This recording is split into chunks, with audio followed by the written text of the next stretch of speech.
പുറപ്പാട് 34 അധ്യായം. വീണ്ടും ഉടമ്പടി പത്രിക. കർത്താവ് മോശയോട് അരുളി ചെയ്തു, ആദ്യത്തേതുപോലുള്ള 2 കൽപ്പലക ചെത്തിയെടുക്കുക. നീ ഉടച്ചു കളഞ്ഞ പലകകളിലുണ്ടായിരുന്ന വാക്കുകൾ തന്നെ ഞാൻ അതിലെഴുതാം. പ്രഭാതത്തിൽ തന്നെ തയ്യാറായി സീനായി മലമുകളിൽ എന്റെ മുൻപിൽ നീ സന്നിഹിതനാകണം. ആരും നിന്നോടൊന്നിച്ച് കയറി വരരുത്.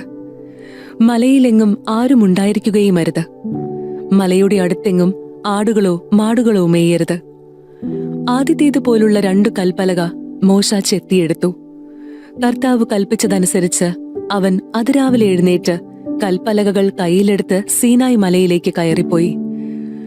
കർത്താവ് മേഘത്തിൽ ഇറങ്ങി വന്ന് അവന്റെ അടുക്കൽ നിൽക്കുകയും കർത്താവ് എന്ന തന്റെ നാമം പ്രഖ്യാപിക്കുകയും ചെയ്തു. അവിടുന്ന് ഇപ്രകാരം ഉദ്ഘോഷിച്ചുകൊണ്ട് അവന്റെ മുൻപിലൂടെ കടന്നുപോയി. കർത്താവ് കാരുണ്യവാനും കൃപാനിധിയുമായ ദൈവം, കോപിക്കുന്നതിൽ വിമുഖൻ, സ്നേഹത്തിലും വിശ്വസ്തതയിലും അത്യുദാരൻ, തെറ്റുകളും കുറ്റങ്ങളും പാപങ്ങളും ക്ഷമിച്ചുകൊണ്ട് ആയിരങ്ങളോട് കരുണ കാണിക്കുന്നവൻ. എന്നാൽ കുറ്റവാളിയുടെ നേരെ കണ്ണടയ്ക്കാതെ പിതാക്കന്മാരുടെ കുറ്റങ്ങൾക്ക് മക്കളെയും മക്കളുടെ മക്കളെയും 3-4 തലമുറയോളം ശിക്ഷിക്കുന്നവൻ. മോശ ഉടനെ നിലം പറ്റി കുമ്പിട്ട് ആരാധിച്ചു. അവൻ പറഞ്ഞു, അങ്ങ് എന്നിൽ സംപ്രീതനെങ്കിൽ കർത്താവെ, അങ്ങയോട് ഞാൻ അപേക്ഷിക്കുന്നു. ഞങ്ങൾ ദുഷ്ടാട്ടിക്കാരാണെങ്കിലും അങ്ങ് ഞങ്ങളോട് കൂടെ വരണമേ. ഞങ്ങളുടെ കുറ്റങ്ങളും പാപങ്ങളും ക്ഷമിക്കുകയും ഞങ്ങളെ അങ്ങയുടെ സ്വന്തമായി സ്വീകരിക്കുകയും ചെയ്യണമേ. അവിടുന്ന് അരുളി ചെയ്തു, ഇതാ ഞാൻ ഒരു ഉടമ്പടി ചെയ്യുന്നു. ലോകത്തിൽ ഒരിടത്തും ഒരു ജനതയുടെ ഇടയിലും നടന്നിട്ടില്ലാത്ത തരം അത്ഭുതങ്ങൾ നിന്റെ ജനത്തിന്റെ മുൻപിൽ ഞാൻ പ്രവർത്തിക്കും. നിന്റെ ചുറ്റുമുള്ള ജനതകൾ കർത്താവിന്റെ പ്രവൃത്തി കാണും. നിനക്ക് വേണ്ടി ഞാൻ ചെയ്യാൻ പോകുന്നത് ഭയാനകമായ ഒരു കാര്യമാണ്. ഇന്ന് ഞാൻ നിന്നോട് കൽപ്പിക്കുന്നത് നീ അനുസരിക്കണം. നിന്റെ മുൻപിൽ നിന്ന് അമോര്യരെയും കാനാന്യരെയും ഹിത്യരെയും പെരീസ്യരെയും ഹിവ്യരെയും ജബൂസ്യരെയും ഞാൻ ഓടിക്കും. നിങ്ങൾ പ്രവേശിക്കുന്ന ദേശത്തെ നിവാസികളുമായി ഒരു ഉടമ്പടിയിലും ഏർപ്പെടരുത്. ഏർപ്പെട്ടാൽ അത് നിങ്ങൾക്കൊരു കെണിയായി തീരും. നിങ്ങൾ അവരുടെ ബലിപീഠങ്ങളും വിശുദ്ധ സ്തംഭങ്ങളും തകർക്കുകയും അശേരാ ദേവതയുടെ പ്രതിഷ്ഠകൾ നശിപ്പിക്കുകയും ചെയ്യണം. മറ്റൊരു ദൈവത്തെയും ആരാധിക്കരുത്. എന്തെന്നാൽ അസഹിഷ്ണു എന്നു പേരുള്ള കർത്താവ് അസഹിഷ്ണുവായ ദൈവം തന്നെ. ആ ദേശത്തെ നിവാസികളുമായി നിങ്ങൾ ഉടമ്പടി ചെയ്യരുത്. ചെയ്താൽ തങ്ങളുടെ ദേവന്മാരെ ആരാധിക്കുകയും അവർക്ക് ബലിയർപ്പിക്കുകയും ചെയ്യുമ്പോൾ അവർ നിങ്ങളെ ക്ഷണിക്കുകയും അവരുടെ ബലിവസ്തു ഭക്ഷിക്കാൻ നിങ്ങൾക്കിടവരുകയും ചെയ്തേക്കാം. അവരുടെ പുത്രിമാരെ നിങ്ങളുടെ പുത്രന്മാരെ കൊണ്ട് വിവാഹം കഴിപ്പിക്കുകയും ആ പുത്രിമാർ തങ്ങളുടെ ദേവന്മാരെ ആരാധിക്കുകയും നിങ്ങളുടെ പുത്രന്മാരെ അതിനായി പ്രേരിപ്പിക്കുകയും ചെയ്തെന്ന് വരാം. നിങ്ങൾക്കായി ദേവന്മാരെ വാർത്തുണ്ടാക്കരുത്. പുളിപ്പില്ലാത്ത അപ്പത്തിന്റെ തിരുനാൾ നിങ്ങൾ ആചരിക്കണം.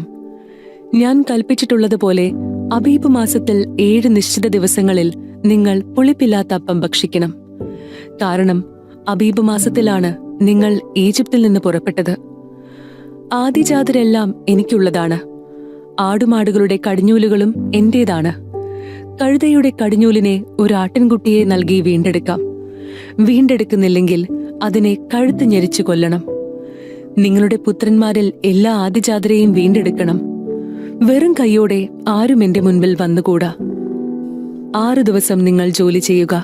7-ാം ദിവസം വിശ്രമിക്കണം. ഉഴവുകാലത്തോ കൊയ്ത്തുകാലത്തോ ആയാലും വിശ്രമിക്കണം. ഗോതമ്പ് വിളയുടെ ആദ്യഫലങ്ങൾ കൊണ്ട് നിങ്ങൾ വാരോത്സവം ആഘോഷിക്കണം. വർഷാവസാനം സംഭരണ തിരുനാളും. വർഷത്തിൽ 3 തവണ നിങ്ങളുടെ പുരുഷന്മാരെല്ലാവരും ഇസ്രായേലിന്റെ ദൈവമായ കർത്താവിന്റെ മുൻപിൽ ഹാജരാകണം. ഞാൻ നിങ്ങളുടെ മുൻപിൽ നിന്ന് ജനതകളെ നിഷ്കാസനം ചെയ്യും. നിങ്ങളുടെ അതിർത്തികൾ ഞാൻ വിപുലമാക്കും. വർഷത്തിൽ 3 പ്രാവശ്യം നിങ്ങളുടെ ദൈവമായ കർത്താവിന്റെ മുമ്പിൽ ഹാജരാകാൻ വേണ്ടി നിങ്ങൾ പോകുമ്പോൾ ആരും നിങ്ങളുടെ ഭൂമി കൈയടക്കാൻ ശ്രമിക്കുകയില്ല. പുളിപ്പുള്ള അപ്പത്തോടൊപ്പം എനിക്ക് രക്തബലി അർപ്പിക്കരുത്.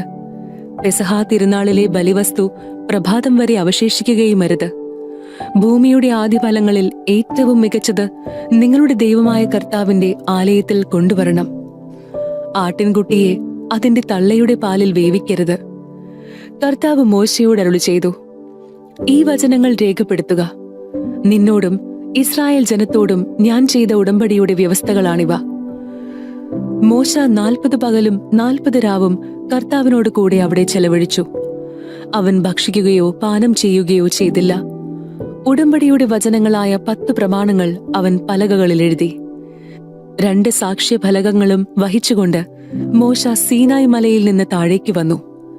ദൈവവുമായി സംസാരിച്ചതിനാൽ തന്റെ മുഖം തേജോമയമായി എന്ന കാര്യം അവൻ അറിഞ്ഞില്ല. അഹറോനും ഇസ്രായേൽ ജനവും മോശയുടെ മുഖം പ്രശോഭിക്കുന്നത് കണ്ടു. അവനെ സമീപിക്കാൻ അവർ ഭയപ്പെട്ടു. മോശ അവരെ വിളിച്ചു.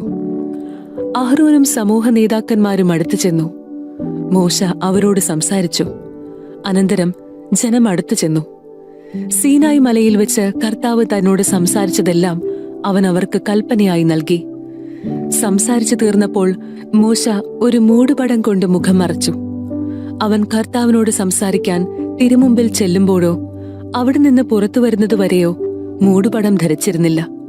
അവൻ പുറത്തു വന്ന് അവിടുന്ന് തന്നോട് കൽപ്പിച്ചവയെല്ലാം ഇസ്രായേൽ ജനത്തോട് പറഞ്ഞിരുന്നു. ഇസ്രായേൽ ജനം മോശയുടെ മുഖം കണ്ടു.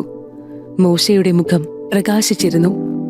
കർത്താവിനോട് സംസാരിക്കാൻ അകത്ത് പ്രവേശിക്കുന്നത് വരെ മോശ മുഖം മറച്ചിരുന്നു.